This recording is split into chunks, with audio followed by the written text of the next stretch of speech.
Hello friends, आज हम लोग विषय भूगोल कक्षा 9 पाठ 3 अपवाह स्वरूप ड्रेनेज पैटर्न का प्रश्न उत्तर करेंगे। यह इस पाठ का भाग 3 है।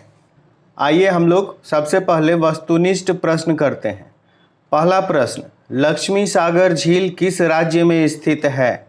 तो यह बिहार में स्थित है। निम्नलिखित में से कौन लवणीय झील है? सांभर झील लवणीय झील है, अर्थात नमकीन खारे पानी का झील है। गंगा नदी पर गांधी सेतु किस शहर के निकट अवस्थित है? तो यह पटना शहर के निकट अवस्थित है। कौन सी नदी भ्रंश घाटी से होकर बहती है? तो तापी और नर्मदा। तो यहाँ ऑप्शन में सिर्फ तापी दिया हुआ है, तो तापी नदी भ्रंश घाटी से होकर बहती है।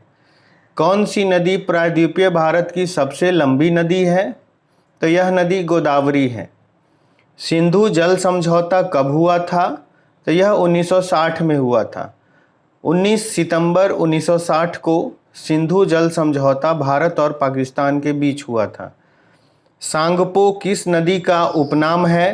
तो यह ब्रह्मपुत्र नदी का उपनाम है। इनमें से गर्म जल का जलप्रपात कौन है? ब्रह्मकुंड गर्म जल का जलप्रपात है।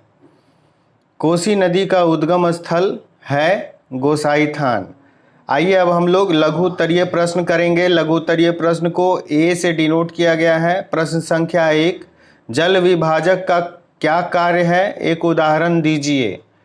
पेज नंबर 30 और 33 यानी 30 और 33 में इसका उत्तर है। यह है इसका उत्तर। जल विभाजक किसे कहते हैं? तो जब कोई ऊंचा क्षेत्र जैसे पर्वत या उच्च भूमि दो निकटवर्ती अपवाह द्रोणियों को एक दूसरे से अलग करती है, तब ऐसी उच्च भूमि को जल विभाजक कहते हैं। सिंधु एवं गंगा नदी के मध्य अरावली की उच्च भूमि जल विभाजक का एक उदाहरण है। प्रश्न संख्या 2, भारत में सबसे विशाल नदी द्रोणी कौन सी है? तो इसका उत्तर है गंगा। गंगा भारत में सबसे विशाल नदी द्रोणी है। सिंधु एवं गंगा नदियां कहां से निकलती हैं? तो इसका उत्तर पेज संख्या 32 और 33 पर दिया हुआ है। पेज संख्या 32, इसमें यह है आंसर। यह तिब्बत के समीप, हम लोग सिंधु नदी की बात कर रहे हैं, यह तिब्बत के समीप मानसरोवर झील से निकलकर दक्षिण पश्चिम की ओर बहती हुई भारत में जम्मू कश्मीर के लद्दाख जिले में प्रवेश करती है। गंगा नदी, इस नदी की मुख्य धारा भागीरथी की उत्पत्ति हिमालय स्थित गंगोत्री हिमानी के गोमुख से हुआ है। प्रश्न संख्या 4, गंगा की दो प्रारंभिक धाराओं का नाम लिखिए। ये कहाँ पर एक दूसरे से मिलकर गंगा नदी का निर्माण करती है? तो इसका उत्तर प्रश्न संख्या 33 पर दिया हुआ है। अलकनंदा उत्तराखंड स्थित देवप्रयाग में भागीरथी से मिल जाती है तथा गंगा नदी के नाम से प्रवाहित होती है। तो दो जो खंड हैं, इन दोनों का नाम है अलकनंदा और भागीरथी, और यह अलकनंदा और भागीरथी आकर देवप्रयाग में मिलती हैं और यहाँ पर यह गंगा नदी के नाम से प्रवाहित होती है। लंबी धारा होने के बावजूद तिब्बत के क्षेत्र में ब्रह्मपुत्र में कम गाद या सिल्ट क्यों है? इसका उत्तर पेज नंबर 35 पर है। आइए पेज नंबर 35 देखें। ब्रह्मपुत्र का उद्गम क्षेत्र तिब्बत एक शांत एवं शुष्क क्षेत्र है, जहां नदी के जल में सिल्ट की मात्रा नगण्य होती है। तो प्रश्न संख्या 6, कौन सी दो प्रायद्वीपीय नदियां धसान घाटी से होकर बहती हैं? तो इसका उत्तर है नर्मदा और तापी। यह दो प्रायद्वीपीय नदियां हैं जो धसान घाटी से होकर बहती हैं। समुद्र में प्रवेश करने से पहले वे किस प्रकार की आकृतियों का निर्माण करती हैं? तो समुद्र में प्रवेश करने से पहले वे ज्वार नदमुख या एस्च्यूरी का निर्माण करती हैं। आइए अब हम लोग दीर्घ उत्तरीय प्रश्न करें। दीर्घ उत्तरीय प्रश्न को हम लोग बी से डिनोट करेंगे। प्रश्न संख्या 1, हिमालय तथा प्रायद्वीपीय भारत की नदियों की मुख्य विशेषताओं का वर्णन कीजिए। इसका उत्तर है पृष्ठ संख्या 30 और 31 में। B1, हिमालय की नदियाँ। हिमालय के अधिकांश नदियां बारहमासी एवं अस्थायी हैं। इन्हें वर्षा के जल के अतिरिक्त पर्वत की चोटियों पर जमे हिम के पिघलने से सालों भर जलापूर्ति होती रहती है। हिमालय जनित नदियां उद्गम स्थल से समुद्र तक यात्रा के दौरान अनेक प्रकार के क्रियाकलाप को अंजाम देती हैं। ये नदियाँ अपने मार्ग के ऊपरी भाग में तीव्र अपरदन करती हैं और सिल्ट, गाद, बालू, मिट्टी जैसे अपरदित पदार्थों का संवहन करती हैं। नदियाँ ज्यों-ज्यों आगे बढ़ती हैं अवसाद की मात्रा बढ़ती जाती है। इससे मध्य एवं निचले मार्ग में जहाँ भूमि की ढाल कम हो जाती है, नदियों को संवहन करने में कठिनाई होने लगती है। परिणामतः नदियाँ विसर्पित होकर गोखुर झील, बाढ़ का मैदान और डेल्टा जैसी अनेक आकृतियों का निर्माण करती हैं। तो ये उत्तर हो गया हिमालय जनित नदियों का विशेषता। अब आइए हम लोग देखते हैं प्रायद्वीपीय नदियों की विशेषता। यहाँ की अधिकांश नदियाँ मौसमी हैं, जिसका स्रोत मुख्यतः वर्षा जल का है। ग्रीष्म ऋतु और शुष्क मौसम में जब वर्षा नहीं होती, यहाँ की बड़ी बड़ी नदियों का जलस्तर घटकर छोटी छोटी धाराओं या नलिकाओं में परिणत हो जाता है। इनमें से कुछ नदियाँ पठारी भाग तथा पश्चिमी घाट पर्वत से निकलकर पश्चिम की ओर बहती हुई अरब सागर में गिरती हैं, किंतु प्रायद्वीपीय भारत की अधिकांश नदियां पश्चिमी घाट से निकलकर बंगाल की खाड़ी में गिरती हैं।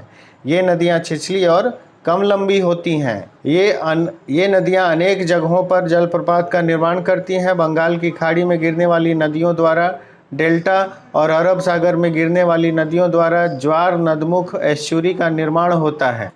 प्रायद्वीपीय पठार के पूर्व एवं पश्चिम की ओर प्रवाहित होने वाली नदियों की तुलना कीजिए। इसका उत्तर पृष्ठ संख्या 31 पर है। प्रश्न का उत्तर, कुछ नदियां पठारी भाग तथा पश्चिमी घाट पर्वत से निकलकर पश्चिम की ओर बहती हुई अरब सागर में गिरती हैं, किंतु प्रायद्वीपीय भारत की अधिकांश नदियां पश्चिमी घाट से निकलकर बंगाल की खाड़ी में गिरती हैं।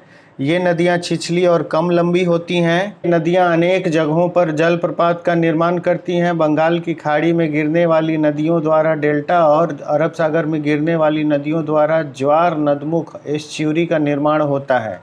भारत की अर्थव्यवस्था में नदियों के महत्व पर प्रकाश डालिए। इसका उत्तर पृष्ठ संख्या 45 और 46 पर है। भारत के आर्थिक विकास में नदियों का स्थान महत्वपूर्ण रहा है। नदियां आदिकाल से ही मानव जीवन गतिविधियों का साधन रहा है। नदियां विभिन्न सभ्यताओं और संस्कृतियों की जन्मस्थली के साथ मानव सभ्यता का पालन भी है। नदियों के जलप्रपात जल विद्युत शक्ति उत्पादन केंद्र के साथ साथ पर्यटन के आकर्षक केंद्र भी हैं। प्राचीन काल में सड़क एवं वायु मार्ग के साधन के अभाव में यह परिवहन का सर्वाधिक उपयुक्त साधन था। आज यहाँ राष्ट्रीय जलमार्ग का विकास हो रहा है। सामरिक दृष्टि से भी नदियाँ आज उपयोगी हो गई हैं। नदियों के प्रभाव की वजह से कृषि भूमि का आज 40% भूभाग जलोढ़ मिट्टी से ढका हुआ है, जो नदी घाटी डेल्टा और तटीय प्रदेशों में फैले हुए हैं। तो यहाँ पर हम लोगों ने भारत के आर्थिक विकास में नदियों के अलग अलग महत्वपूर्ण विशेषताओं को देखा कि इससे नदी से जल विद्युत बनता है, नदी का उपयोग पर्यटन के लिए किया जाता है, नदी परिवहन के लिए भी होता है, नदी सामरिक दृष्टिकोण से भी महत्वपूर्ण है, नदी कृषि भूमि में सिंचाई सुविधा उपलब्ध कराने के लिए भी उपयोगी है। नदियों के जरिए हम बहुउद्देशीय परियोजनाओं को भी पूरा करते हैं। इन नदियों के वजह से हमें नहर एवं झील जैसे जलीय जीवों के लिए भी उत्तम माना जाता है। नदियों पर हम बांध बनाकर बाढ़ पर भी नियंत्रण करते हैं, नौकायान भी कर सकते हैं। जलीय जीवों के प्रजनन करने के लिए भी नदी जरूरी है। मृदा अपरदन रोकने के लिए भी नदी जरूरी है। जल विद्युत भी पैदा करते हैं और इस तरीके से 1200 मेगावाट विद्युत उत्पादन भी किया जा रहा है और 20 लाख हेक्टेयर से बड़ा भूभाग नदी की वजह से सिंचित है, सिंचाई हो रही है। टिहरी परियोजना का भी भागीरथी नदी पर विकास हुआ है, जिसमें 2400 मेगावाट विद्युत उत्पादन क्षमता है। आगे दामोदर घाटी क्षेत्र में कोयला खनिज जैसे लौह अयस्क, सोना, क्वार्ट्ज आदि भी प्राप्त होता है। इस नदियों के आसपास की जलवायु संशोधित हो जाती है और मानव बसाव को प्रेरित करती है। उपरोक्त सभी पहलू मानव जीवन पर नदियों के सकारात्मक स्थितियों को दर्शाते हैं और यह सभी ऊपर के पॉइंट्स, इंपॉर्टेंट पॉइंट्स, भारत में आर्थिक स्थिति को बढ़ाने के लिए नदियों की विशेषता को भी दिखाते हैं। भारत में झीलों के प्रकार का वर्णन उदाहरण सहित कीजिए। इसका उत्तर है पेज संख्या 40 पर। यह है उत्तर। निर्माण की दृष्टि से झीलों के निम्नलिखित प्रकार हैं: धसान घाटी झील, गोखुर झील, क्रेटर झील, लैगून झील, अवरोधक झील, हिमानी झील, भूगर्भीय क्रिया से निर्मित झील। और इसका उत्तर इस धसान घाटी झील से लेकर यहाँ नीचे भूगर्भीय क्रिया से निर्मित झील तक है। आपको आज का यह वीडियो कैसा लगा? यदि अच्छा लगे तो कमेंट कीजिएगा, अपने फ्रेंड्स को, अपने मित्रों को भी इस चैनल के बारे में बताइएगा, लाइक शेयर सब्सक्राइब कीजिएगा। मिलते हैं बहुत जल्द नेक्स्ट वीडियो में, तब तक के लिए धन्यवाद।